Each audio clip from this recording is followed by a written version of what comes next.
ಅನಂತ ತೇಜದ ದೇವಾಧಿದೇವನೇ ನಿನಗೆ ನನ್ನ ನಮನ.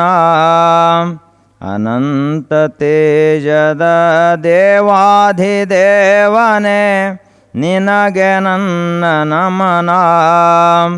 ಭಕ್ತಿಯಿಂದಲೇ ಪೂಜೆಯ ಮಾಡುವೆ ಕೃಪೆಯ ಮಾಡು ಬೇಗ. ಭಕ್ತಿಯಿಂದಲೇ ಪೂಜೆಯ ಮಾಡುವೆ ಕೃಪೆಯ ಮಾಡು ಬೇಗ. ಅಪಾರ ಜ್ಞಾನ ಸಾಗರ ದೇವನೇ ನಿನಗೆ ನನ್ನ ನಮನ. ಅಪಾರ ಜ್ಞಾನ ಸಾಗರ ದೇವನೇ ನಿನಗೆ ನನ್ನ ನಮನ. ಶ್ರದ್ಧೆಯಿಂದಲೇ ಸ್ಮರಣ ಮಾಡುವೆ ದಯೆಯ ತೋರು ಬೇಗ. ಶ್ರದ್ಧೆಯಿಂದಲೇ ಸ್ಮರಣ ಮಾಡುವೆ ದಯೆಯ ತೋರು ಬೇಗ. ಅನಂತ ತೇಜದ ದೇವಾಧಿದೇವನೇ ನಿನಗೆ ನನ್ನ ನಮನ. ಭಕ್ತಿಯಿಂದಲೇ ಪೂಜೆಯ ಮಾಡುವೆ ಕೃಪೆಯ ಮಾಡು ಬೇಗ. ಅಗಣಿತ ಮಹಿಮೆಯ ನಗಲದ ದೇವನೇ ನಿನಗೆ ನನ್ನ ನಮನ. ಅಗಣಿತ ಮಹಿಮೆಯ ನಗಲದ ದೇವನೇ ನಿನಗೆ ನನ್ನ ನಮನ. ರೀತಿಯಿಂದಲೇ ವಂದನ ಮಾಡುವೆ ವರವ ಕೊಡು ಬೇಗ. ರೀತಿಯಿಂದಲೇ ವಂದನ ಮಾಡುವೆ ವರವ ಕೊಡು ಬೇಗ. ಅನಂತ ತೇಜದ ದೇವಾಧಿದೇವನೇ ನಿನಗೆ ನನ್ನ ನಮನ. ಭಕ್ತಿಯಿಂದಲೇ ಪೂಜೆಯ ಮಾಡುವೆ ಕೃಪೆಯ ಮಾಡು ಬೇಗ. ಸದ್ಗುಣ ಸಂಪದ ಸಾಗರ ದೇವನೇ ನಿನಗೆ ನನ್ನ ನಮನ. ಸದ್ಗುಣ ಸಂಪದ ಸಾಗರ ದೇವನೇ ನಿನಗೆ ನನ್ನ ನಮನ. ಶಾಂತಿಯಿಂದಲೇ ಪ್ರಾರ್ಥನೆ ಮಾಡುವೆ ಶುದ್ಧ ಮಾಡು ಬೇಗ. ಶಾಂತಿಯಿಂದಲೇ ಪ್ರಾರ್ಥನೆ ಮಾಡುವೆ ಶುದ್ಧ ಮಾಡು ಬೇಗ. ಅನಂತ ತೇಜದ ದೇವಾಧಿದೇವನೇ ನಿನಗೆ ನನ್ನ ನಮನ. ಭಕ್ತಿಯಿಂದಲೇ ಪೂಜೆಯ ಮಾಡುವೆ ಕೃಪೆಯ ಮಾಡು ಬೇಗ. ಅವಿನಾಶಿಯಾದ ಅಕ್ಷರ ದೇವನೇ ನಿನಗೆ ನನ್ನ ನಮನ. ಅವಿನಾಶಿಯಾದ ಅಕ್ಷರ ದೇವನೇ ನಿನಗೆ ನನ್ನ ನಮನ. ವಿನಯದಿಂದಲೇ ಸೇವೆಯ ಮಾಡುವೆ ವಿದ್ಯೆ ನೀಡು ಬೇಗ. ವಿನಯದಿಂದಲೇ ಸೇವೆಯ ಮಾಡುವೆ ವಿದ್ಯೆ ನೀಡು ಬೇಗ. ಅನಂತ ತೇಜದ ದೇವಾಧಿದೇವನೇ ನಿನಗೆ ನನ್ನ ನಮನ. ಭಕ್ತಿಯಿಂದಲೇ ಪೂಜೆಯ ಮಾಡುವೆ ಕೃಪೆಯ ಮಾಡು ಬೇಗ. ಪ್ರಣವ ಸ್ವರೂಪದ ಓಂಕಾರ ದೇವನೇ ನಿನಗೆ ನನ್ನ ನಮನ. ಪ್ರಣವ ಸ್ವರೂಪದ ಓಂಕಾರ ದೇವನೇ ನಿನಗೆ ನನ್ನ ನಮನ. ಲಕ್ಷದಿಂದಲೇ ಧ್ಯಾನವ ಮಾಡುವೆ ದರ್ಶನ ಕೊಡು ಬೇಗ. ಲಕ್ಷದಿಂದಲೇ ಧ್ಯಾನವ ಮಾಡುವೆ ದರ್ಶನ ಕೊಡು ಬೇಗ. ಅನಂತ ತೇಜದ ದೇವಾಧಿದೇವನೇ ನಿನಗೆ ನನ್ನ ನಮನ. ಭಕ್ತಿಯಿಂದಲೇ ಪೂಜೆಯ ಮಾಡುವೆ ಕೃಪೆಯ ಮಾಡು ಬೇಗ. ಸರ್ವಸಾಕ್ಷಿ ಸ್ವರೂಪ ದೇವನೇ ನಿನಗೆ ನನ್ನ ನಮನ. ಸರ್ವಸಾಕ್ಷಿ ಸ್ವರೂಪ ದೇವನೇ ನಿನಗೆ ನನ್ನ ನಮನ. ಬುದ್ಧಿಯಿಂದಲೇ ಚಿಂತನ ಮಾಡುವೆ ಸ್ಫೂರ್ತಿ ನೀಡು ಬೇಗ. ಬುದ್ಧಿಯಿಂದಲೇ ಚಿಂತನ ಮಾಡುವೆ, ಸ್ಫೂರ್ತಿ ನೀಡು ಬೇಗ. ಅನಂತ ತೇಜದ ದೇವಾಧಿದೇವನೇ, ನಿನಗೆ ನನ್ನ ನಮನ. ಭಕ್ತಿಯಿಂದಲೇ ಪೂಜೆಯ ಮಾಡುವೆ, ಕೃಪೆಯ ಮಾಡು ಬೇಗ.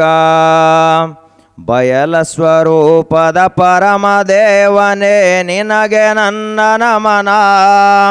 ಬಯಲ ಸ್ವರೂಪದ ಪರಮದೇವನೇ, ನಿನಗೆ ನನ್ನ ನಮನ. ಅರಿವಿನಿಂದಲೇ ಮನನ ಮಾಡುವೆ, ಮುಕ್ತ ಮಾಡು ಬೇಗ. ಅರಿವಿನಿಂದಲೇ ಮನನ ಮಾಡುವೆ, ಮುಕ್ತ ಮಾಡು ಬೇಗ. ಅನಂತ ತೇಜದ ದೇವಾಧಿದೇವನೇ, ನಿನಗೆ ನನ್ನ ನಮನ. ಅನಂತ ತೇಜದ ದೇವಾಧಿದೇವನೇ, ನಿನಗೆ ನನ್ನ ನಮನ. ಭಕ್ತಿಯಿಂದಲೇ ಪೂಜೆಯ ಮಾಡುವೆ, ಕೃಪೆಯ ಮಾಡು ಬೇಗ. ಭಕ್ತಿಯಿಂದಲೇ ಪೂಜೆಯ ಮಾಡುವೆ, ಕೃಪೆಯ ಮಾಡು ಬೇಗ. ಕೃಪೆಯ ಮಾಡು ಬೇಗ.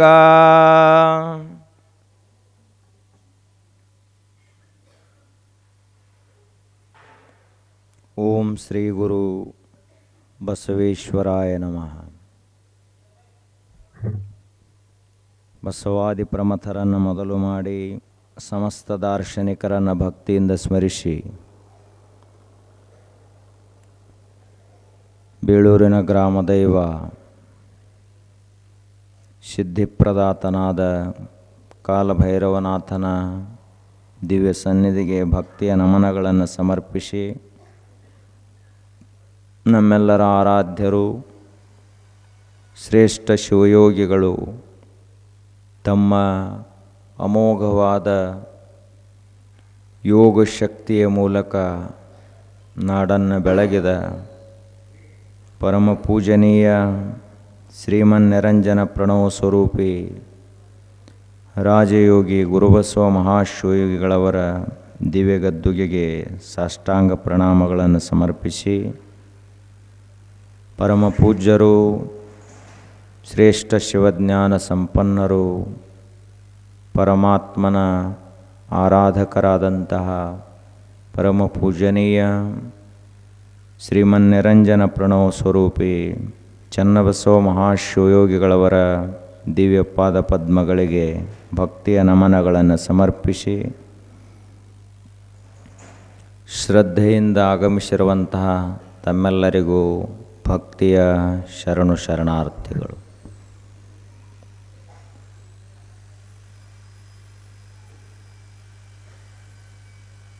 ಮನುಷ್ಯನ ಮುಂದೆ ಇರುವಂತಹ ಆಯ್ಕೆಗಳು ಹಲವಾರು. ಅವನು ತನ್ನ ಜೀವನವನ್ನು ಯಾವ ರೀತಿಯಾಗಿ ಕಳಿಬೇಕಂತಾನಲ್ಲ, ಆ ರೀತಿ ಅವನ ಜೀವನ ಆಗುತ್ತದೆ. ಯಾಕೆ ಅಂದ್ರೆ ಅವನು ತನ್ನ ಜೀವನದ ಮಾರ್ಗವಾಗಿ, ತನ್ನ ಜೀವನದ ಆಯ್ಕೆಯಾಗಿ ಯಾವುದನ್ನು ಆರಿಸಿಕೊಳ್ತಾನಲ್ಲ, ಆ ರೀತಿಯಾಗಿ ಅವನ ಜೀವನ ಆಗುತ್ತದೆ. ತಿಳಿದವರು, ದೊಡ್ಡವರು, ಮಹಾತ್ಮರು, ಶ್ರೇಷ್ಠ ಜ್ಞಾನಿಗಳು ಆರಿಸಿಕೊಂಡದ್ದು ಜ್ಞಾನವನ್ನು ಆರಿಸಿಕೊಂಡು, ಜೀವನದ ಆಯ್ಕೆ ಏನಾಗಿತ್ತು ಅಂದರೆ ಪರಿಶುದ್ಧವಾದಂತಹ ಸತ್ಯದ ಜ್ಞಾನವೇ ಅವರ ಜೀವನದ ಆಯ್ಕೆಯಾಗಿತ್ತು. ಅದಕ್ಕಾಗಿ ಆ ಜ್ಞಾನಿಗಳೆಲ್ಲರೂ ದಾರ್ಶನಿಕರು ಅಂಥೇಳಿ ಕರೆಸಿಕೊಂಡ್ರು. ಇಡೀ ಜಗತ್ತಿಗೆ ಒಂದು ಸರಿಯಾದ ದಾರಿಯನ್ನು ತೋರಿಸುವಂತಹ ಸಾಮರ್ಥ್ಯ ಅವರಿಗೆ ಇರುವುದರಿಂದಾಗಿ ಆ ಜ್ಞಾನಿಗಳಿಗೆ ದಾರ್ಶನಿಕರು ಅಂತ ಕರೀತಾರೆ. ಇನ್ನು ಕೆಲವೊಂದಿಷ್ಟು ಜನ ಸಂಶೋಧನೆಯೇ ತಮ್ಮ ಜೀವನದ ಆಯ್ಕೆ ಅಂತ ತಿಳಿದುಕೊಂಡು ಯಾವುದೇ ಒಂದು ವಸ್ತು ಅದ ಅಂದ್ರೆ ಅದು ಯಾಕೆ ಹುಟ್ಟಿತು, ಅದರ ಕೆಲಸ ಏನದ, ಅದರ ರಚನೆ ಹೇಗದ, ನಮಗದರಿಂದ ಉಪಯೋಗ ಏನೇನಾಗ್ತದೆ, ಯಾವ ರೀತಿಯಾಗಿ ನಾವು ಬಳಸಬೇಕು, ಹೆಂಗೆ ಬಳಸಬಾರದು, ಅದರ ಒಳಗಿರುವಂಥ ವಿಶೇಷ ಸಾಮರ್ಥ್ಯವನ್ನು ಹೇಗೆ ಹೊರಗೆ ತೆಗಿಬೇಕು ಅಂತ ಯಾರು ಸಂಶೋಧನೆ ಮಾಡಿದರೋ ಅವರೇ ವಿಜ್ಞಾನಿಗಳು ಅಂಥೇಳಿ ಕರೆಸ್ಕೊಂಡು. ಅವರ ಆಯ್ಕೆ ವಿಜ್ಞಾನಿಗಳ ಆಯ್ಕೆ ಸಂಶೋಧನೆ. ಇನ್ನು ಕೆಲವೊಂದಿಷ್ಟು ಜನ ಸಾಹಿತ್ಯ. ಅವರು ಆಯ್ದುಕೊಂಡಂಥ ಕ್ಷೇತ್ರ ಯಾವುದು ಅಂದ್ರೆ ಸಾಹಿತ್ಯ, ಸಾರಸ್ವತ ಕ್ಷೇತ್ರ. ವಿದ್ಯಾ ಕ್ಷೇತ್ರವನ್ನು ಆಯ್ಕೆ ಮಾಡಿಕೊಂಡ್ರು ಅವರು. ಶಬ್ದ ಹೆಂಗೆ ಹುಟ್ಟಿತು, ಅಕ್ಷರ ಹೆಂಗೆ ಹುಟ್ಟಿತು, ಶಬ್ದದ ರಚನೆ ಯಾವ ರೀತಿಯಾಗಿ ಆಗ್ತದೆ, 4 ಶಬ್ದಗಳ ಕೂಡಿದಾಗ ಆಗುವಂಥ ಅರ್ಥ ಏನು, ಅದೇ ರೀತಿಯಾಗಿ ಒಂದು ಪ್ರಾಸಬದ್ಧವಾಗಿ ನಾವು ಶಬ್ದಗಳನ್ನು ಕೂಡಿಸಿದಾಗ ಯಾವ ರೀತಿಯಾದ ಅರ್ಥ ಭಾವ ನಮ್ಮಲ್ಲಿ ಹೊರಗೆ ಬರ್ತಾವ. ಗದ್ಯ ರೂಪ ಕೊಟ್ಟರೆ ಏನಾಗ್ತದೆ, ಪದ್ಯ ರೂಪ ಕೊಟ್ಟರೆ ಏನಾಗ್ತದೆ. ಹೀಗ ಹಲವಾರು ರೀತಿಯಾಗಿ ಸಾಹಿತ್ಯ ಕ್ಷೇತ್ರದಲ್ಲಿ ಸಾಧನೆ ಮಾಡಿದಂಥವರು ಸಾಹಿತಿಗಳಾದರು, ವಿದ್ಯಾವಂತರಾದರು. ಇವರ ಆಯ್ಕೆ ವಿದ್ಯೆ. ಇನ್ನು ಕೆಲವೊಂದಷ್ಟು ಜನ ಕುಶಲಕರ್ಮಿಗಳು. ಅವರಿಗೆ ಒಂದು ಕಲ್ಲದ ಅಂದ್ರೆ ಬರೀ ಕಲ್ಲು ನೋಡುವಂಥ ವಿಚಾರ ಇಲ್ಲ, ಆ ಕಲ್ಲಿನೊಳಗಡೆ ಇರುವಂಥ ಕಲೆಯನ್ನು ಹೆಂಗೆ ಹೊರಗೆ ತೆಗಿಬೇಕು ಅಂತ ಪ್ರಯತ್ನ ಮಾಡಿದರು. ಅದಕ್ಕಾಗಿ ಅವರಿಗೆ ಕಲಾವಿದರು ಅಂತ ಕರೆದರು. ಬರೀ ಒಂದು ಹಾಳೆ, ಒಂದಿಷ್ಟು ಮಸಿ, ಒಂದು ಕುಂಚವನ್ನು ಅವರ ಕೈಗೆ ಕೊಟ್ಟರೆ ಯಾರೂ ನೋಡಲಾರದಂತಹ ಒಂದು ಅತ್ಯದ್ಭುತವಾದ ಕಲಾಕೃತಿಯನ್ನು, ಚಿತ್ರವನ್ನು ತಯಾರು ಮಾಡ್ತಾರಲ್ಲ, ಇವರೇ ಕಲಾವಿದರು. ಒಂದು ಕಟ್ಟಿಗೆ ಕೊಟ್ಟು ಬಿಟ್ಟಿವೆ ಅಂದ್ರೆ ಆ ಕಟ್ಟಿಗೆ ಒಳಗೆ ಅವರು ನಾವು ಏನು ಹೇಳ್ತೀವೋ ಆ ಕಲೆಯನ್ನು ಕೆತ್ತಿ ಬಿಡ್ತಾರೆ. ಈಗ ಇವರು ಯಾರು ಅಂದ್ರೆ ಕಲಾವಿದರು. ಇವರ ಆಯ್ಕೆ ಕಲೆ. ಅದರಂತೆ ಇನ್ನು ಕೆಲವೊಂದಿಷ್ಟು ಜನ ತಮ್ಮ ಜೀವನದ ಆಯ್ಕೆಯಾಗಿ ಸಪ್ತ ಸ್ವರಗಳನ್ನು ಯಾವ ರೀತಿಯಾಗಿ ತೀಡಬೇಕು ಅಂತ ಪ್ರಯತ್ನ ಮಾಡಿದರು. ಸ ರಿ ಗ ಮ ಪ ದ ನಿ, ಇವು ಸಪ್ತ ಸ್ವರಗಳು. ಏನು ನಾವು ಸಂಗೀತವನ್ನು ಕೇಳ್ತೀವಿ, ಎಲ್ಲ ಸಂಗೀತದ ಆತ್ಮ ಎಲ್ಲಿದೆ ಅಂದ್ರೆ ಸಪ್ತ ಸ್ವರಗಳಲ್ಲಿ ಅದ. ಸಪ್ತ ಸ್ವರವನ್ನು ತೆಗೆದು ಬಿಟ್ರೆ ಸಂಗೀತನೇ ಉಳಿಯಂಗಿಲ್ಲ. ಬೇಕಾದಷ್ಟು ರಾಗಗಳಿರಲಿ, ಬೇಕಾದಷ್ಟು ತಾಳಗಳಿರಲಿ, ಎಲ್ಲವೂ ಸಪ್ತ ಸ್ವರಗಳಲ್ಲಿಯೇ ಅಡಕವಾಗ್ಯಾವ.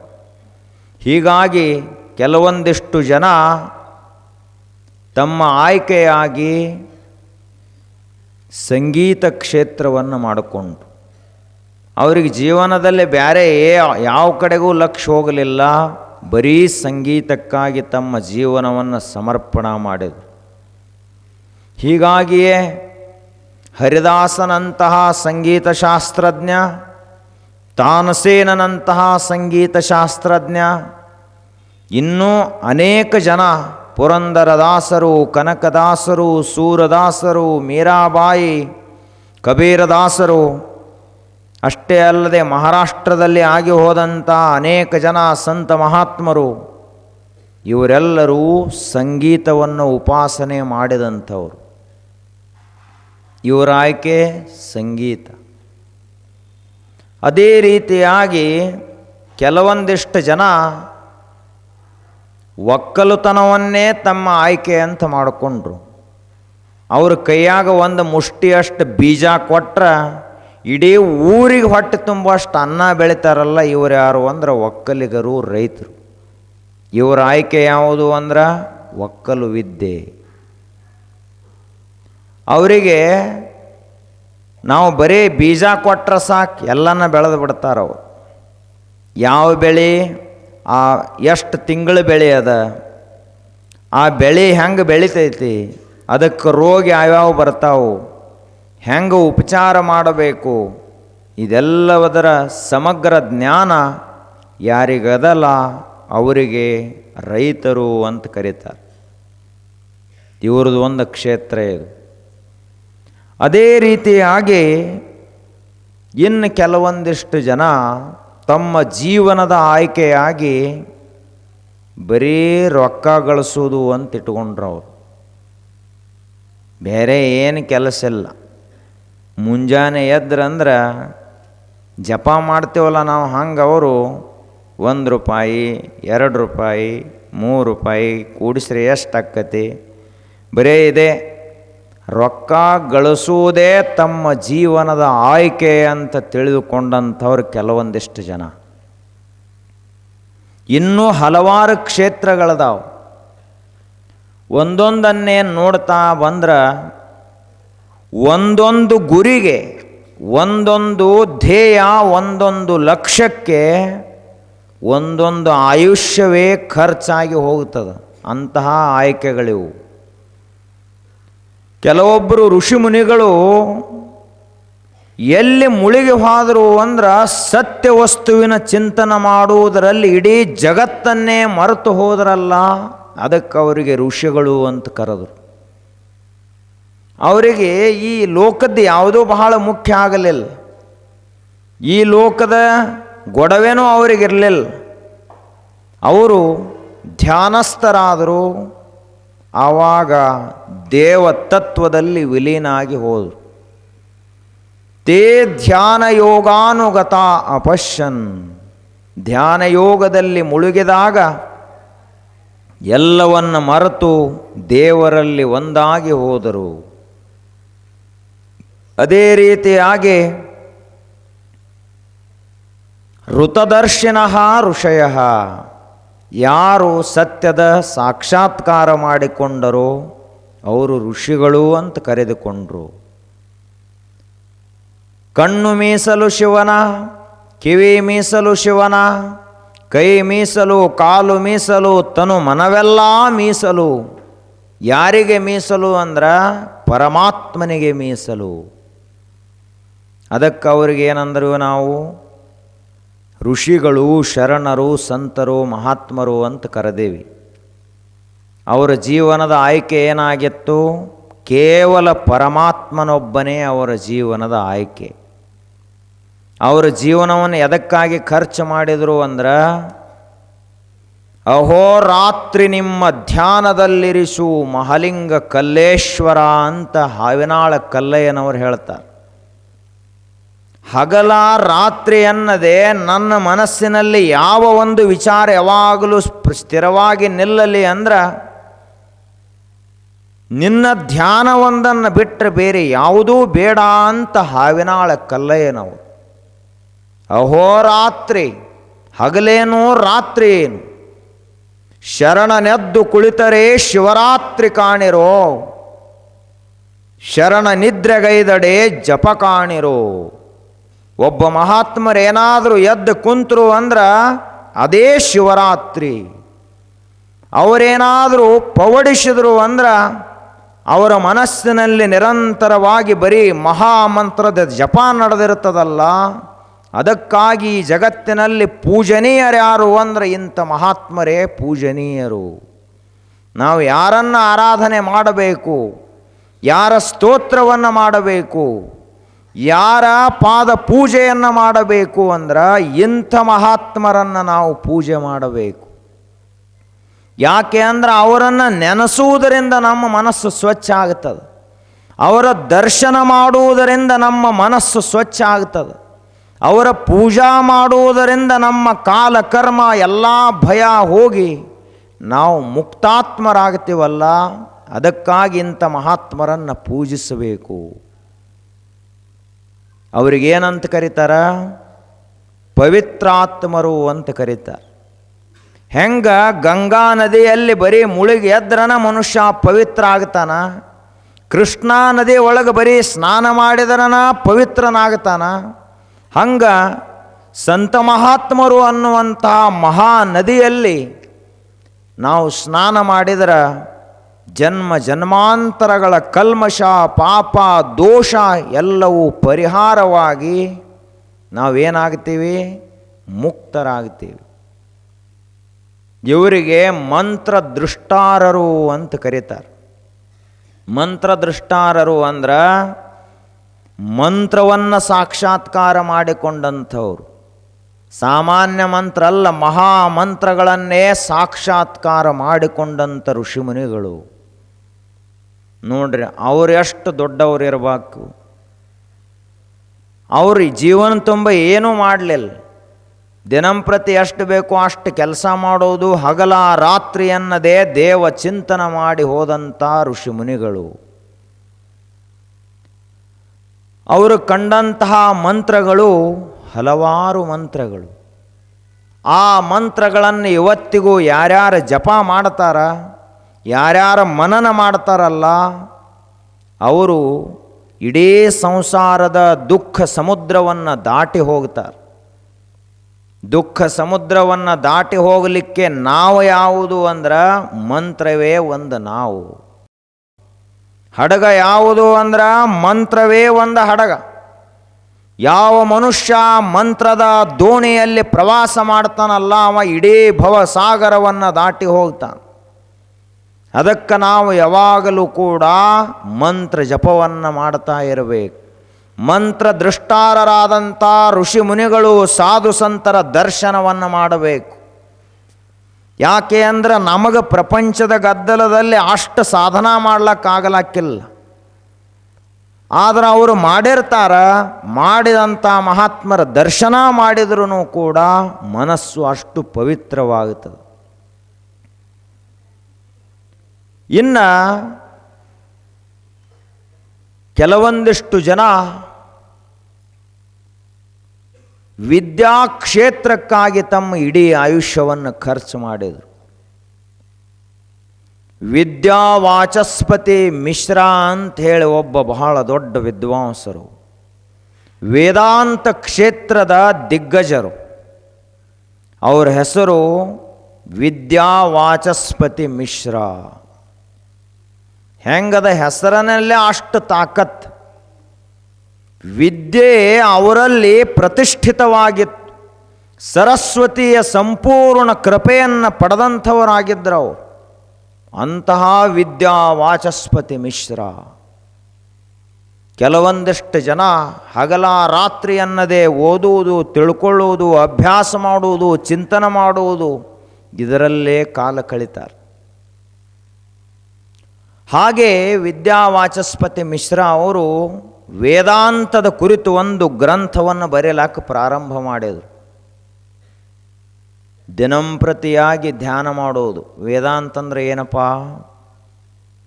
ಯಾವುದು ಅಂತಿಮವಾಗಿ ಉಳಿತೈತೆಲ್ಲ ಅದರ ಕುರಿತಾದ ಚಿಂತನವೇ ವೇದಾಂತ. ಈಗ ಕಳೆದ ಬಳಕ ಎಲ್ಲ ಕಳೆದ ಬಳಕ ಮನೆ ಕಟ್ಸಿದೀವಿ. ಈಗ ಆ ಕಟ್ಸಿದ ಮನೆ ಬಿದ್ದ ಬಳಕ ಏನು ಉಳಿತೈತಿ? ಈ ಕಾಣುವಂಥ ಶರೀರ ಬಿದ್ದ ಬಳಕ ಏನು ಉಳಿತೈತಿ? ಈ ಹೊಲ, ಈ ಮನೆ, ಆಸ್ತಿ ಪಾಸ್ತಿ ಎಲ್ಲ ಹೋದ ಬಳಕ ಏನು ಉಳಿತೈತಿ? ಕಾಣುವಂಥ ಸೂರ್ಯ, ಚಂದ್ರ, ಭೂಮಿ, ಗ್ರಹ ನಕ್ಷತ್ರಾದಿಗಳೆಲ್ಲ ಅಡಗಿದ ಬಳಕ ಏನು ಉಳಿತೈತಿ? ಆ ಉಳಿಯುವ ವಸ್ತುವಿನ ಕುರಿತಾಗಿ ಯಾರು ಹೇಳ್ತಾರಲ್ಲ, ಯಾವ ತತ್ವ ಹೇಳ್ತದಲ್ಲ, ಅದಕ್ಕೆ ವೇದಾಂತ ಅಂತ ಕರೀತಾರೆ. ಇದೇನು ಸಾಮಾನ್ಯವಾದ ಜ್ಞಾನ ಅಲ್ಲದು. ಅಂತಹ ವೇದಾಂತದ ಕುರಿತು ದಿನಂಪ್ರತಿಯಾಗಿ ಚಿಂತನೆ ಮಾಡಿ, ಧ್ಯಾನ ಮಾಡಿ, ತಪಸ್ಸನ್ನು ಮಾಡಿ, ಸ್ವಾಧ್ಯಾಯ ಮಾಡಿ ಅವರು ಗ್ರಂಥವನ್ನು ಬರಿತಾ ಇದ್ದರು. 30 ವರ್ಷ ಗ್ರಂಥ ಬರೆದರು. ಒಂದ ಗ್ರಂಥ ಎಷ್ಟು ವರ್ಷ ಬರೆದರು? 30 ವರ್ಷ ಬರೆದರು. ಬರೆದ ಬಳಿಕ ಆಗಿನ ಕಾಲಕ್ಕೆ ದೀಪ ಹಚ್ಚಿ ದೀಪದ ಕೆಳಗೆ ಬರೀತಿದ್ರು. ಲೈಟ್ ಅದು ಏನು ಇರಲಿಲ್ಲ. ಆವಾಗ ಒಂದು ದಿನ ಕೊನೆಯ ಸಾಲುಗಳನ್ನು ಬರೆದು ಮುಗಿಸಬೇಕು. ಆ ಸಮಯಕ್ಕೆ ದೀಪ ಆರಿತು. ಆರಿದಾಗ ಒಬ್ಬ ಹೆಣ್ಮಗಳು, ಮಧ್ಯ ವಯಸ್ಸಿನ ಹೆಣ್ಮಗಳು ಬಂದು ದೀಪ ಹೊತ್ತಿಸಿದ್ಲು. ದೀಪ ಹಚ್ಚಿದ್ಲು. ಇವೇನು ಬರಿಲಾಕ ಕುಂತಿದ್ರಲ್ಲ ಮಿಶ್ರಾ ಅವರು ಕೇಳಿದ್ರು, ಯಾರ ನೀನು ಅಂತ ಕೇಳಿದ್ರು ಅವರು. ಆವಾಗ ಆ ಹೆಣ್ಮಗಳು ಹೇಳಿದ್ಲು, ನಾನು 30 ವರ್ಷದ ಹಿಂದೆ ನಿಮ್ಮ ಕೈ ಹಿಡಿದಂಥ ಧರ್ಮಪತ್ನಿ ಅಂತ ಹೇಳಿದ್ಲು. ಯಾರು? ನಿಮ್ಮ ಹೆಂಡತಿ ನಾನು. ಇವ ಏನು ಕೇಳತ್ತಾನ? ನೀ ಯಾರಂತ ಕೇಳತ್ತಾನ. ಯಾವಾಗ? ಗ್ರಂಥ ಕೊನೆಯ ಸಾಲುಗಳನ್ನು ಬರೆಯುವಾಗ ಕೇಳತ್ತಾನ, ನೀ ಯಾರಂತ ಕೇಳತ್ತಾನ. ಆವಾಗ ಆಕೆ ಹೇಳಿದಾಗ ಇವಾಗ ಆಶ್ಚರ್ಯ ಆತು. 30 ವರ್ಷ ಆತು ನೀ ಇದ ಮನೆಯಾಗದೇನಂತ ಕೇಳಿದವ. ಹೌದು, ಇದ ಮನೆಯಾಗಿದ್ದದ್ದು. ದಿನ ಕಸ ಹೊಡೆದು ಸ್ವಚ್ಛ ಮಾಡಿ ರಂಗೋಲಿ ಹಾಕಿ ನಿಮಗೆಲ್ಲ ಪ್ರಸಾದ ತಯಾರು ಮಾಡಿ ಇಲ್ಲೆಲ್ಲ ಬೇಕಾದ ಪೆನ್ನ, ಆ ಬಳಿಕ ಅವು ಏನು ಮಷಿ ಅದಾವು, ಹಾಳೆಗಳನ್ನು, ತಾಡೋಲೆಗಳನ್ನು, ಈ ದೀಪ ಎಲ್ಲ ವ್ಯವಸ್ಥೆ ಮಾಡಿ ಇಡವಳೇ ನಾನು. ನಿಮಗೆ ಚಿಂತನಕ್ಕೇನು ತೊಂದರೆ ಆಗಬಾರ್ದಂತ ನಿಮ್ಮ ಕಣ್ಣಿಗೆ ಕಂಡೇ ಇಲ್ಲ, ಬರೀ ವ್ಯವಸ್ಥೆ ಅಷ್ಟ ಮಾಡ್ತಿದ್ನಿ, ನಾ ದೂರ ದೂರ ಇರ್ತಿದ್ನಿ ಅಂತ ಹೇಳಿದ್ಲ ಹೆಣ್ಮಗಳು. ನೋಡ್ರಿ ಅವ್ರ ವಿಚಾರ ಹೆಂಗಿರಬಾರ್ದು. ವೇದಾಂತದ ಗ್ರಂಥ ಬರಲತ್ತಾರ, ಎಲ್ಲರೇ ಹೆಂಡತಿ ಬಗ್ಗೆ ವಿಚಾರ ಬಂದು ಮತ್ತೆ ಅದ್ರಾಗ ಬರದಗಿರದಾರ ತಕಿಗೆ ಚಿಂತೆ. ಆವಾಗ ವಿದ್ಯಾವಾಚಸ್ಪತಿ ಮಿಶ್ರಾ ಅವರಿಗೆ ಆಶ್ಚರ್ಯ ಆಯಿತು. ಆದ ಬಳಿಕ ಅವರಂದರು, 30 ವರ್ಷ ಇದ ಮನೆಯಾಗಿದ್ದು ನನಗೆ ಗೊತ್ತಾಗಲಾರದಂಗೆ ನೀ ನನ್ನ ಸೇವಾ ಮಾಡಿದೆ ಅಂದ ಬಳಿಕ ನಾನು ಬರೆದಂಥ ಈ ಗ್ರಂಥ ಬರೀ ಒಣ ವೇದಾಂತ, ನಿಂದ ನಿಜವಾದ ವೇದಾಂತ ಅಂತ ಹೇಳಿದರು. ಅದಕ್ಕೆ ಆ ಗ್ರಂಥಕ್ಕೆ ಹೆಸರು ಏನಿಟ್ರು ವಿದ್ಯಾವಾಚಸ್ಪತಿ ಮಿಶ್ರಾ ಅವರು ಅಂದ್ರೆ ಭಾಮತಿ ಅಂತ ಆಕೆ ಹೆಸರು. ಆ ಗ್ರಂಥಕ್ಕೆ ಭಾಮತಿ ಅಂತ ಹೆಸರು ಕೊಟ್ಟರು. ಭಾಮತಿ ಅಂದ್ರೆ ಭಾ ಅಂದ್ರ ಬೆಳಕು, ಭಾ ಅಂದ್ರ ಜ್ಞಾನ, ಅರಿವು, ತಿಳುವಳಿಕೆ, ವೇದಾಂತ ತತ್ವದ ಪರಮ ಜ್ಞಾನವೇ ಭಾ. ಯಾರು ಆ ಭಾ ಆತ್ಮಜ್ಞಾನದ ಗ್ರಂಥವನ್ನು ಓದ್ತಾರಲ್ಲ ಅವರ ಮತಿ, ಅವರ ಅಂತಶ್ಚಕ್ಷು ತೆರಿತದ ಅಂಥೇಳಿ ಮತಿ, ಅಂತಹ ಭಾಮತಿ ಅಂತ ಅದಕ್ಕೆ ಹೆಸರು ಕೊಟ್ಟು. ಇವರು ಯಾರು? ವಿದ್ಯಾಕ್ಷೇತ್ರಕ್ಕಾಗಿ ತಮ್ಮನ್ನು ತಾವು ಸಮರ್ಪಣಾ ಮಾಡಿಕೊಂಡಂಥ ಮಹಾತ್ಮರು. ಏನು ಸಾಮಾನ್ಯ ಐತೇನು ವಿದ್ಯಾಕ್ಷೇತ್ರಕ್ಕಾಗಿ ಆಯುಷ್ಯ ಖರ್ಚು ಮಾಡೋದು? ನಾವು ಭಾಳ ಮಂದಿ ಹೇಳ್ತೀವಿ ಮಾಸ್ತರ್ಗಳ ಕೆಲಸ ಭಾಳ ಆರಾಮಿರ್ತೈತೆ ಅಂತ. ದಿನ ಓದ್ಕೊಂಡು ಬರ್ಬೇಕು ಮಾಸ್ತರ್. ಒಂದು ವೇಳೆ ಓದ್ಲಾರ್ದ ಬಂದ ಅಂದ್ರೆ ಈಗಂತೂ ಹುಡುಗರು ಭಾಳ ಶಾಣೆ ಅದಾವೆ. ಮೊದಲ ಓದ್ಕೊಂಡು ಭಯಪಾಠ ಮಾಡ್ಕೊಂಡು 4 ಪಾಠ ಮುಂದಿನ ಕಂಠಪಾಠ ಮಾಡ್ಕೊಂಡು ಬಂದಿರ್ತಾರೆ. ಇವ ಮಾಸ್ತರ್ ಜರ್ ಎಲ್ರಿ ತಂಡೈತೆ ತಡ ಮಾಡಿ ಅದು ಹಂಗೆ ಹಾಕ್ಕೊಂಡು ಬಂದ ಅಂದ್ರೆ ಬಗಿನ ಹರಿತಿ ಕೆಲಸ. ಅಷ್ಟು ಹುಷಾರದಾವ ಈಗಿನ ಹುಡುಗರು. ವಿದ್ಯಾಕ್ಷೇತ್ರ ಅಂದ್ರೆ ಅಷ್ಟು ಸುಲಭ ಅಲ್ಲ. ವಿದ್ಯಾ ನಾಮ ನರಸ್ಯ ರೂಪಮಧಿಕಂ ಪ್ರಚ್ಛನ್ನ ಗುಪ್ತಂ ಧನಂ. ವಿದ್ಯಾ ಭೋಗಕರಿ ಯಶಸ್ಸುಖಕರಿ ವಿದ್ಯಾ ಗುರುಣಾಂ ಗುರು. ವಿದ್ಯಾ ಬಂಧುಜನೋ ವಿದೇಶ ಗಮನೆ ವಿದ್ಯಾ ಪರಾ ದೇವತಾ. ವಿದ್ಯಾ ರಾಜಸು ಪೂಜಿತ ನತುದನಂ ವಿದ್ಯಾ ವಿಹೀನ ಪಶು ಅಂತ ಮಹಾತ್ಮರು. ವಿದ್ಯಾ ಅಂದರೆ ಏನು ಸಾಮಾನ್ಯ ತಾಕತ್ತೇನದು? ಜಗತ್ತನ್ನೆಲ್ಲ ಬದಲು ಮಾಡಿದ್ದು ಯಾವುದಂದ್ರೆ ವಿದ್ಯಾ ಬದಲು ಮಾಡಿದ್ದು. ಹುಟ್ಟಿ ಒಂದು 6-7 ವರ್ಷ ಆದ ಬಳಿಕ ಹುಡುಗರನ್ನ ಎಲ್ಲಿ ಕಳಿಸ್ತೀರಿ ನೀವು? ಶ್ರೀಮಂತರ ಮನೆಗೆ ಕಳಿಸ್ತೀರಿ? ಎಲ್ಲಿ ಕಳಿಸ್ತೀರಿಪ್ಪ? ಎಲ್ಲಿ ಶಾಲೆ ಕಲಿಸ್ತಾರಲ್ಲ ಅಂಥ ವಿದ್ಯಾಲಯಕ್ಕೆ ಮಕ್ಕಳನ್ನು ಕಳಿಸ್ತೀರಲ್ಲ. ಇದಕ್ಕಾಗಿಯೇ ವಿದ್ಯೆ ನಮ್ಮ ಜೀವನವನ್ನು ಬದಲು ಮಾಡುತ್ತದೆ.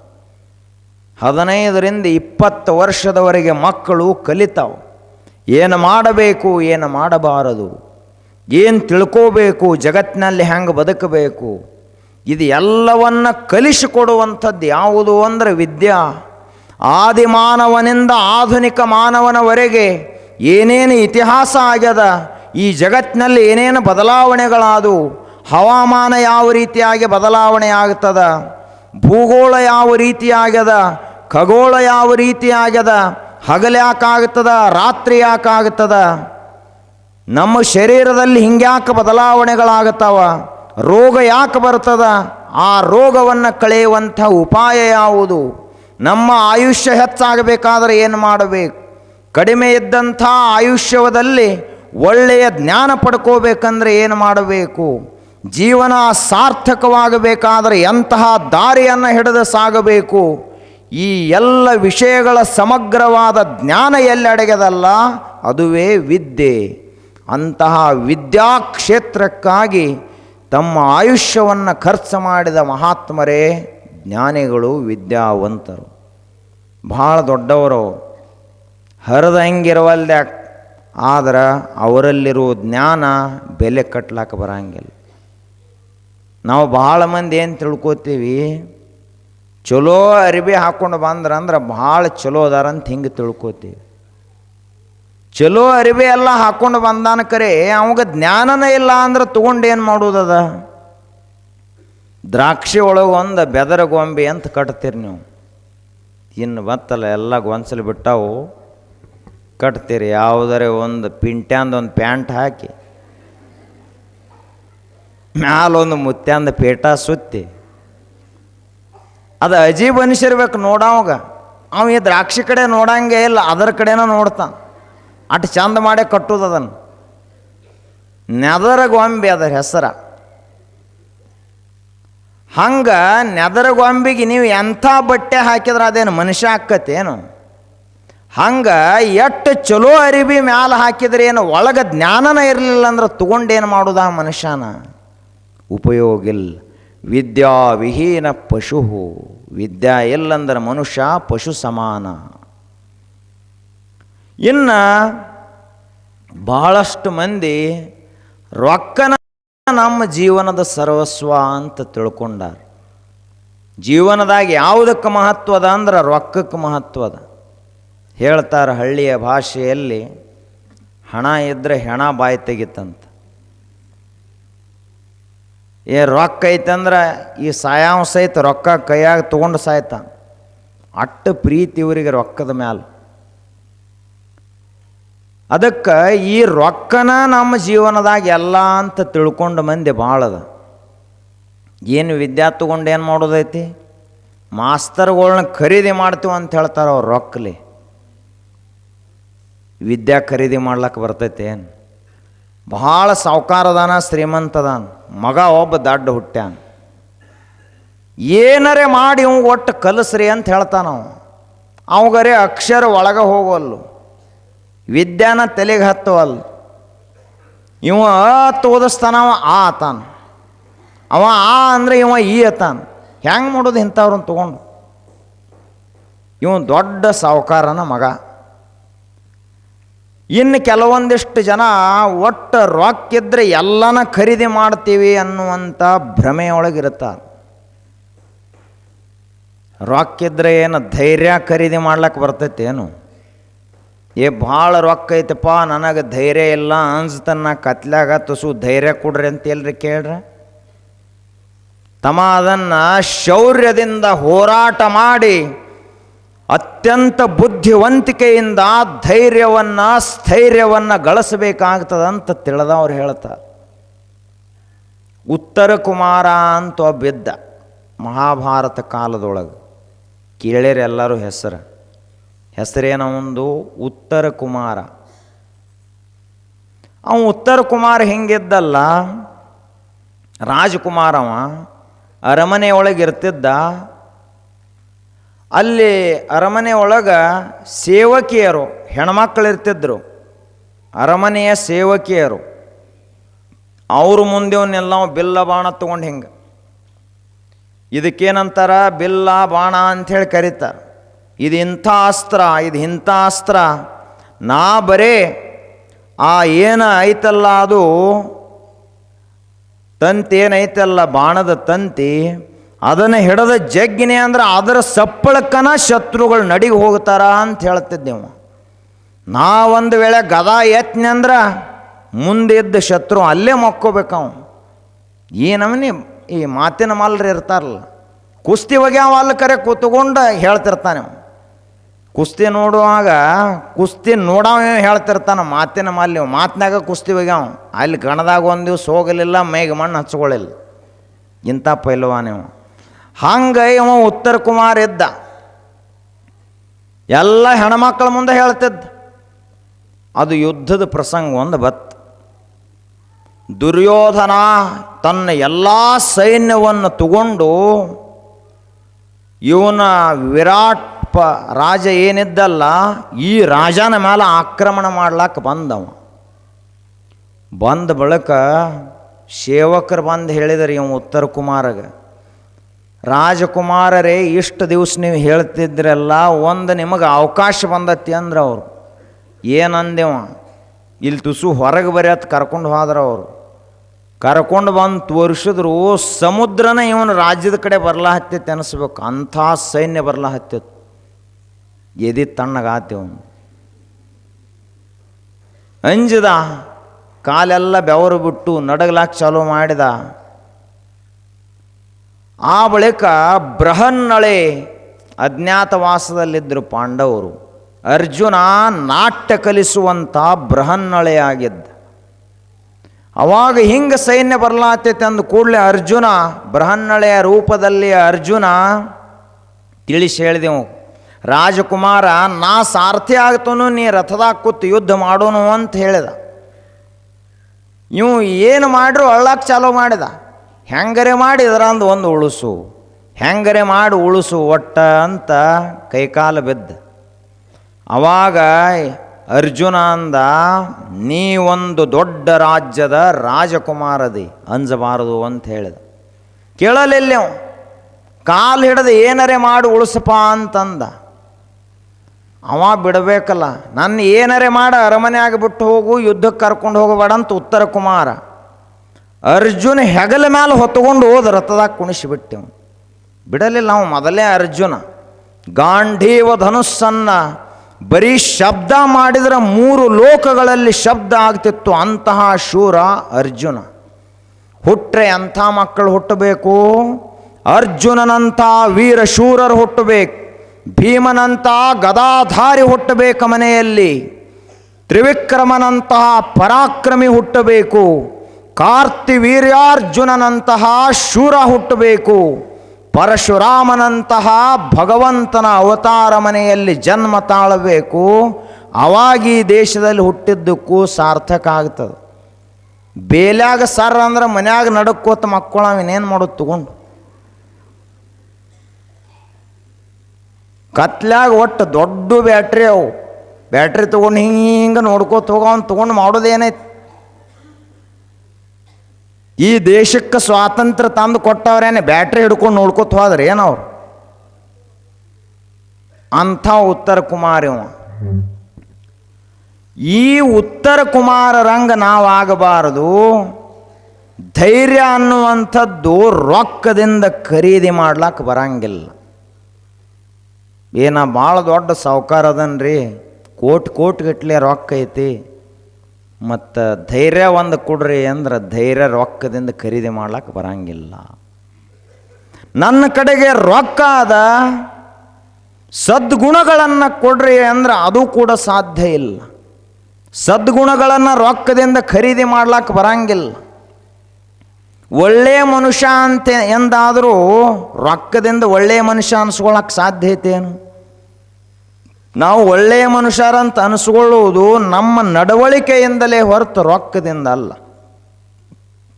ಬೇಕಾದಷ್ಟು ರೊಕ್ಕ ಇರಬಹುದು, ನೀವು ಮಾಡುವಂಥ ಕೆಲಸಗಳಿಂದ ಒಳ್ಳೆಯ ಮನುಷ್ಯ ಅಂತಾರೆ ಹೊರತು ರೊಕ್ಕಿದ್ದ ಮಾತ್ರಕ್ಕೆ ಯಾರೂ ಒಳ್ಳೆಯ ಮನುಷ್ಯ ಅನ್ನಂಗಿಲ್ಲ. ಇನ್ನು ಸ್ವಭಾವ, ನಮ್ಮ ಸ್ವಭಾವವನ್ನು ರೊಕ್ಕದಿಂದ ತಿದ್ದಲಕ್ಕೆ ಸಾಧ್ಯ ಇಲ್ಲ. ಒಬ್ಬ ಮಹಾತ್ಮರ ದರ್ಶನದಿಂದ, ಅವರ ಸೇವೆಯಿಂದ, ಪರಮಾತ್ಮನ ಸ್ಮರಣದಿಂದ ನಮ್ಮ ಸ್ವಭಾವ ಬದಲಾಗ್ತೈತೆ ಹೊರತು ರೊಕ್ಕದಿಂದ ನಮ್ಮ ಸ್ವಭಾವ ಬದಲಿ ಆಗಂಗಿಲ್ಲ. ಹೀಗಾಗಿ ರೊಕ್ಕದಿಂದ ಇವು ಯಾವೂ ಖರೀದಿ ಮಾಡ್ಲಿಕ್ಕೆ ಬರಂಗಿಲ್ಲ. ಅವ ಹಿಂದಕ್ಕೊಬ್ಬಿದ್ದ, ರೊಕ್ಕದಿಂದ ನಾನು ಆತ್ಮಜ್ಞಾನ ಖರೀದಿ ಮಾಡ್ತನತ್ತ ಬಂದವ. ಆವಾಗ ಮಹಾತ್ಮರು ಹೇಳಿದರು, ಹುಚ್ಚದೀನಿ ಅಂತಂದ್ರೆ ಅವರು. ರೊಕ್ಕದಿಂದ ಕಾಯಿಪಲ್ಯ ಖರೀದಿ ಮಾಡ್ಲಾಕ ಬರ್ತದ, ರೊಕ್ಕದಿಂದ ಮನೆ ಕಟ್ಟಿಸ್ಲಾಕ ಬರ್ತೈತಿ, ಮದುವೆ ಮಾಡ್ಲಾಕ ಬರ್ತದ, ಈ ಹೊರಗಿನ ಲೋಕದ ಎಲ್ಲ ವಸ್ತುಗಳನ್ನು ಖರೀದಿ ಮಾಡ್ಲಾಕ ಬರ್ತೈತಿ. ಆತ್ಮಜ್ಞಾನ ಏನು ಖರೀದಿ ಮಾಡ್ಲಾಕ ಬರ್ತೈತಿಪ್ಪ ಅಂತ ಹೇಳಿದ್ರು ಅವರು. ಖರೀದಿ ಮಾಡ್ಲಾಕ ಬರ್ತೈತೇನು? ರೊಕ್ಕದಿಂದ ಏನಾದರೂ ಭಗವಾನ್ ಬುದ್ಧನಾದನೆ? ರೊಕ್ಕದಿಂದ ಒಬ್ಬ ಮನುಷ್ಯ ಸಾಮಾನ್ಯ ಮನುಷ್ಯ ಹೋಗಿ ಅಸಾಮಾನ್ಯ ಜ್ಞಾನಿಯಾದನೆ? ರೊಕ್ಕದಿಂದ ಅಕ್ಕ ಮಹಾದೇವಿ ಆದರೇನು? ರೊಕ್ಕದಿಂದ ಅಲ್ಲಂ ಪ್ರಭುದೇವರು ಅಷ್ಟು ದೊಡ್ಡವರಾದರೇನು? ರೊಕ್ಕದಿಂದ ಏನು ಶಂಕರಾಚಾರ್ಯರಾದರೇನು? ಎದರಿಂದಾದರವರು? ರೊಕ್ಕದಿಂದ ಆಗಲಿಲ್ಲ, ತಪಸ್ಸಿನಿಂದ ಜ್ಞಾನದಿಂದ ಅಷ್ಟು ದೊಡ್ಡವರಾದರವರು. ನಾವು ತಿಳ್ಕೊಂಡಿದ್ದೇವೆ ರೊಕ್ಕ ಒಂದಿತ್ತಂದ್ರೆ ಎಲ್ಲ ಇದ್ದಂಗೆ. ಇದೊಂದು ನಮ್ಮ ತಪ್ಪು ತಿಳುವಳಿಕೆದು.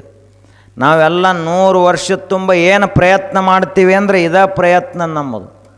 ಹೆಂಗರೆ ಮಾಡಿ ರೊಕ್ಕ ಗಳಿಸ್ಬೇಕು, ರೊಕ್ಕ ಗಳಿಸ್ಬೇಕು. ರೊಕ್ಕದಿಂದ ನಮ್ಮ ಹೊಟ್ಟೆ ತುಂಬುತ್ತದ, ಆ ಬಳಿಕ ಅರಿವಿಗಳು ಬರ್ತಾವು ಮೈ ಮುಚ್ಕೊಳ್ಳಾಕ, ಇರ್ಲಾಕ ಒಂದು ಮನೆ ಕಟ್ಲಾಕ ಬರ್ತೈತಿ, ಆ ಬಳಿಕ ಸಮಾಜದಲ್ಲಿ ಒಂದು ಸ್ಥಾನಮಾನ ಸಿಗುತ್ತದೆ. ಇಷ್ಟ ಸಿಗೋದು ರೊಕ್ಕದಿಂದ. ಇದು ಉಪಜೀವಿಕೆಯ ವಿದ್ಯೆ ಹೊರತು ಅನುಭವ ವಿದ್ಯೆ ಅಲ್ಲ. ಈ ರೊಕ್ಕ ಯಾರಿಗೂ ಸಾಕು ಅಂತ ಅನಿಸಂಗಿಲ್ಲ. ಭಾಳ ಮಂದಿಗೆ ರೊಕ್ಕ ಸಾಕಂತ ಅನಿಸಂಗಿಲ್ಲ. ಒಬ್ಬ ರಾಜ ಇದ್ದ. ಆ ರಾಜನಿಗೆ ಒಂದ ಇಚ್ಛೆ ಏನಿತ್ತು ಅಂದ್ರೆ, ಜಗತ್ತಿನಾಗ ನನ್ನಟ್ಟು ಶ್ರೀಮಂತ ಯಾರು ಇರಬಾರ್ದು. ಇದು ಎಲ್ಲರ ತಲೆಯಾಗ ಹೋಗ್ತೈತಿ. ಒಂದು ಊರೈತೆ ಅಂದ್ರೆ ಊರಾಗ ನನ್ನಟ್ಟು ದೊಡ್ಡ ದ್ರಾಕ್ಷಿ ಪಡ ಯಾರ್ದು ಇರಬಾರ್ದು. ಅದು ಮುಂಜಾನೆ 4ಕ್ಕೆ ಎದ್ದೊಮ್ಮೆ ಔಷಧಿ ಹೊಡ್ಲಿ ಹತ್ತಂದ್ರೆ ರಾತ್ರಿ 8 ತನಕ ಅಲ್ಲೇ ಹೊಡಿವಲ್ಲ. ಪಡ್ದಂದು ಹೊರಗೆ ಬರೋದೇ ಇಲ್ಲ. ಎಲ್ಲಿ ಸತ್ರ ಸಾವುಕಾರು ಅಂದ್ರೆ ಔಷಧ ಹೊಡ್ಕೋತ ಹೋದ್ರಿ. ಇಟ್ಟ ಹೇಳೋದು ನಾವು. ತೀರಾ ಅಷ್ಟು ಗಳಿಸೋದೇನು ಮನುಷ್ಯ? ಹಂಗೆ ಇವಾಗ ದೊಡ್ಡ ಒಂದು ಸಿಂಹಾಸನ ಇತ್ತು, ದೊಡ್ಡ ರಾಜ್ಯ ಇತ್ತು, ಎಲ್ಲ ಇತ್ತು, ಸಮಾಧಾನ ಇರಲಿಲ್ಲ ಒಟ್ಟ. ಈ ಏನೂ ಇರಲಾರ್ದ ಮಂದಿ ಒಂದು ಅರ್ಧ ರೊಟ್ಟಿ ಒಂದು ತುಸು ಚಟ್ನಿ ಹಾಕ್ಕೊಂಡು ತಿಂದು ಆರಾಮ ತಣ್ಣಗೆ ಮಕ್ಕೋತಾರ. ಈ ಇದ್ದ ಮಂದಿ ತಣ್ಣಗೆ ನಿದ್ದೆನ ಹತ್ತಂಗಿಲ್ಲ ಅವ್ರಿಗೆ. ಯಾವತ್ತು ತಲೆಯಾಗ 4 ಹುಳ ಬಿಟ್ಕೊಂಡಂಗೆ ಒಟ್ಟು ಸಮಾಧಾನ ಇರಂಗಿಲ್ಲ. ಕಟ್ಟಿ ಕೂತ್ರ ಸಮಾಧಾನ ಇರಂಗಿಲ್ಲ, ಮಠಕ್ಕೆ ಬಂದ್ರೆ ಸಮಾಧಾನ ಇರಂಗಿಲ್ಲ. ಇಲ್ಲಿ ಕೂತು ಏನು ವಿಚಾರ ಮಾಡ್ತಾರಂದ್ರೆ, ಯಾವಾಗ ಏನಾಕತ್ತೋ ಏನೋ, ಯಾವಾಗ ಏನಾಕತ್ತೋ ಏನೋ, ಯಾವಾಗ ರೇಡ್ ಮಾಡ್ತಾರೋ ಏನೋ ಗೊತ್ತಿಲ್ಲ, ಯಾವಾಗ ದ್ರಾಕ್ಷಿಗೆ ಏನಾಕತ್ತೋ ಗೊತ್ತಿಲ್ಲ. ಕೈಯಾಗ ರೊಕ್ಕ ಬರೋ ತಕ ದ್ರಾಕ್ಷಿ ಏನು ನಮ್ಮದಲ್ಲ. ಮಾಲೆಲ್ಲ ಹೋಗೈತಿ ಕರೆ, ಅವ ತೊಗೊಂಡು ಏಜೆಂಟ್ ಹೋಗಿಬಿಟ್ಟಂದ್ರೆ ಮುಗೀತು ಕೆಲಸ. ಇವರು ಮತ್ತು ಮರುದಿವ್ಸ ತಿರುಪತಿಗೆ ಯಾತ್ರೆ ಹೊಂಟ್ರಪ್ಪ. ಎಲ್ಲಿನೂ ಸ್ವಚ್ಛ, ರೊಕ್ಕನೂ ಸ್ವಚ್ಛ. ಹಂಗೆ ಇವು ರಾಜಾಗ ಒಟ್ಟ ಸಮಾಧಾನ ಇರಲಿಲ್ಲ. ಒಂದು ದಿವ್ಸ ಕನಸು ಬಿತ್ತು. ದೇವ್ರನ್ನ ಪ್ರಾರ್ಥನೆ ಮಾಡಿ ಮಕ್ಕೊಂಡಿದ್ದ, ಹೆಂಗರೆ ಮಾಡಿ ಜಗತ್ತಿನಾಗ ನನ್ನಟ್ಟು ದೊಡ್ಡ ಸಾಹುಕಾರ ಇರಬಾರ್ದು, ನನ್ನಟ್ಟು ಶ್ರೀಮಂತ ರಾಜ ಯಾರೂ ಇರಬಾರ್ದು, ಅಂಥ ವರ ಕೊಡು ಅಂತ ಕೇಳಿದವ. ಕೇಳಿದಾಗ ಅವ ದೇವರ ಇದು ಪ್ರತ್ಯಕ್ಷವಾದ್ನೆ ಅಂದ್ರೆ ಗದ್ಲಕ್ಕತ್ತೆ ಅಂದವ. ಕನಸಿನಾಗ ಹೋಗಿ ವ್ಯವಹಾರ ಬಗೆಹರಿಸ್ಬೇಕಂತ ದೇವರು ವಿಚಾರ ಮಾಡಿ ಒಂದು ಜಂಪ್ ನಿದ್ದೆ ಆಗಿತ್ತು. ಕನಸು ಬಿತ್ತೆ ಅವ ರಾಜಾಗ. ಕನಸಿನಾಗ ದೇವರ ಪ್ರತ್ಯಕ್ಷ ಆದ. ಪ್ರತ್ಯಕ್ಷ ಆಗಿ ಏನು ಬೇಕು ಬೇಡಪ್ಪ ಅಂತ ಕೇಳಿದ. ನಮಗೂ ಎಲ್ಲ ಕೇಳತ್ತಾನವ ದೇವರು, ಏನು ಬೇಕು ಬೇಡಪ್ಪ. ನಾವು ಒಂದು ದಿವಸರೇ ನನಗೆ ಜ್ಞಾನ ಕೊಡಪ್ಪ, ತಿಳುವಳಿಕೆ ಕೊಡು, ಬುದ್ಧಿ ಕೊಡುತ್ತೆ ಕೇಳಿದೆವನ್. ಏನು ತೊಗೊಂಡ್ರೆ ಬುದ್ಧಿ ಕಡಿಮೆ ಆಕತ್ತೆ ಅದನ್ನ ಕೇಳ್ತೇವೆ ಬರೀ. ಏನು ಕೇಳಿದ್ರೆ ಜ್ಞಾನನೇ ಇಲ್ದಂಗೆ ಆಕೈತೆ, ಅದನ್ನಟ್ಟ ತಗೋತೀವಿ. ಅವಾಗ ಇವ ಕೇಳಿದ, ನಾ ಏನೇನು ಮುಟ್ಟತನಲ್ಲ ಅದೆಲ್ಲ ಬಂಗಾರ ಆಗ್ಬೇಕು ಅಂಥ ವರ ಕೊಡಂದವ. ನಮ್ಮ ಮುಂದೆ ಬಂದು ಕೇಳ್ರೆ ನಾವು ಕೇಳು ಮಂದಿನ ಇದೀವಿ. ಮತ್ತು ಏನು ಭೇಟಿ ಆಗಿಲ್ಲ ದೇವ್ರ, ಹೋದವ ಆ ಕಡೆ ಹೋಗ್ಯಾನಂತ ಬರೋಬ್ಬರಿ ಐತಿ ಅಲ್ಲ. ನಮಗೇನ್ರಿ ಬಂದು ಅಕಸ್ಮಾತ್ ಇಂಥ ಒಂದು ವರ ಕೊಟ್ರೆ ಎಲ್ಲಿ ಒಣ ಮಡ್ಡಿ ಸಹಿತ ಏನು ಉಳಿಯಂಗಿಲ್ಲ, ಎಲ್ಲ ನಮ್ಮ ಅವ ಇದು ಮುಟ್ಟಿದ್ದೆಲ್ಲ ಬಂಗಾರ ಆಗು ವರ ಕೊಡೋದು ಬ್ಯಾಡ ದೇವ್ರ. ನೀ ಹೆಜ್ಜೆ ಇಟ್ಟು ಭೂಮಿ ಎಲ್ಲ ನಿನ್ನ ಹೆಸರಲ್ಲೇ ಇಟ್ಟ ಅನ್ಲಿ ಸಾಕು. ಅದು ಸುಡುಗಾಡಿರಲಿ, ಕಂಟಿರಲಿ, ತೆಗ್ಗಿರಲಿ, ಗುಡ್ಡಿರಲಿ, ಸಂಬಂಧ ಎಲ್ಲಿ ಅವಾಗೇನು. ಅವಾಗ ಆತಪ್ಪ ಅಂತಂದವ ದೇವ್ರ, ನಿನಗೆ ವರ ಕೊಟ್ಟನಿ ಅಂದವ. ಮುಟ್ಟಿದ್ದೆಲ್ಲ ಬಂಗಾರ. ರಾಜ ಮೊದಲಿಗೆ ಏನು ಹಾಸಿಗೆ ಮೇಲೆ ಮಕ್ಕೊಂಡಿದ್ದ, ಮುಟ್ಟಿದ ಹಿಂಗೆ ಪರೀಕ್ಷೆ ಮಾಡ್ಬೇಕಲ್ಲ, ಮತ್ತು ಟ್ರಯಲ್. ಮುಟ್ಟಿದ ಅದು ಕಬ್ಬಿಣದ ಹೋಗಿ ಬಂಗಾರ ಆಗಿಬಿಟ್ಟಿತ್ತು ಮಂಚ. ಪಟ್ನ ಎದ್ದವನ ಕನಸಿನಾಗ ಇದೆಲ್ಲ. ಅರಮನೆ ಮುಟ್ಟಿದ, ಅರಮನೆ ಮುಟ್ಟಿದ ಗಾಡಿ ಜಾಗ್ ಹೊಳಿಲಕ್ಕೆ ಚಾಲು ಮಾಡಿತ್ತದು. ಆ ಬಳಿಕ ಹಂಗೆ ಹೊರಗೆ ಬಂದ, ಪಲ್ಲಕ್ಕಿ ಮುಟ್ಟಿದ, ರಥ ಮುಟ್ಟಿದ, ಇವೆಲ್ಲ ಶಸ್ತ್ರಾಸ್ತ್ರಗಳನ್ನು ಮುಟ್ಟಿದ, ಎಲ್ಲ ಮುಟ್ಕೋತ ಹೋದ. ಅಲ್ಲಿ ಪಾಪದೊಂದು ಕುದುರೆ ಮೇವು ತಿನ್ಕೋತ ನಿಂತಿತ್ತು. ಆ ಕುದುರೆ ಮುಟ್ಟಿದ, ಅದು ಕಡ್ಲಿನೂ ಬಂಗಾರ, ಇದು ಬಂಗಾರ, ಗಪ್ಪಗಾರ ನಿಂತು ಬಿಡ್ತದೆ. ಮುಂದೆ ಮಗ್ಗಲ್ದಾಗ ಒಂಟಿ ಅದನ್ನು ಮುಟ್ಟಿದ, ಅದು ಒಮ್ಮೇನ ಶಬ್ದ ಮಾಡಿ ಗಪ್ಪ ಆತ, ಗಪ್ಪಗಾರ ಒಂಟಿ. ಆನೆ ಮುಟ್ಟಿದ, ಆನೆ ಬಂಗಾರ ಆತು. ಎಲ್ಲ ಆತು. ಮಧ್ಯಾಹ್ನ ಆತು. ಮಧ್ಯಾಹ್ನ ಆದ ಬಳಿಕ ಇದು ಹೊಟ್ಟೆ ಒಂದು ಕೊಟ್ಟಾನಲ್ಲ ದೇವ್ರು, ಅದೊಂದು ದೊಡ್ಡ ಕಿರಿಕಿರಿ. ಅಕಸ್ಮಾತ್ ಸೃಷ್ಟಿ ಮಾಡಾಗ ದೇವ್ರು ಏನಾದರೂ ಹೊಟ್ಟೆ ಒಂದು ಕೊಟ್ಟಿರಲಿಲ್ಲ ಅಂದ್ರೆ ನಾವು ಹಿಂಗೆ ನಿರೂಪೈಕೆ ಏನಲ್ಲ ಮಂದಿ. ಅವಾಗ ಹಸು ಆತು. ಆದ ಕೂಡಲೇ ಏನು ಮಾಡಬೇಕಿನ್ನ, ಊಟ ಮಾಡಬೇಕು. ಅವಾಗೊಬ್ಬಕ್ಕೆ ಮಗಳಿದ್ಲು. ಮಗಳಿಗೆ ಹೇಳಿದ, ನೋಡುವ ಮಗಳ, ಕುಡ್ಲಾಕ ತುಸು ನೀರು ತೊಗೊಂಡು ಬಾ, ಊಟಕ್ಕೆ ತುಸು ಅನ್ನ ತೊಗೊಂಡು ಬಾ ಅಂತ ಹೇಳಿದ. ಆಕೆ ಹುಡ್ಕೋತ ಬಂದ, ನೀರು ಕುಡ್ಲಾಕ ಹೋದ್ಲು. ನೀರು ಮುಟ್ಟಿದ, ಅದು ನೀರು ಬಂಗಾರ ಆತು. ಕುಡ್ಯಾವೇನೇನು ಅಲ್ಲಿದಿಂದ ಹಿಂಗ್ಯಾಕಾತಪ್ಪ ಅಂತ ಆಕೆ ತುಸು ಮುಟ್ಟಿದ್ಲು. ಆಕೆನೂ ಅಲ್ಲೇ ಮಗಳ ಬಂಗಾರ, ನನ್ನ ಬಂಗಾರ ಅಂತ ನೀವೇನು ಲಟ್ಕೆ ಮುರಿತೀರಿ, ಅಲ್ಲಿ ಬಂಗಾರ ಆಗಿತ್ತದು.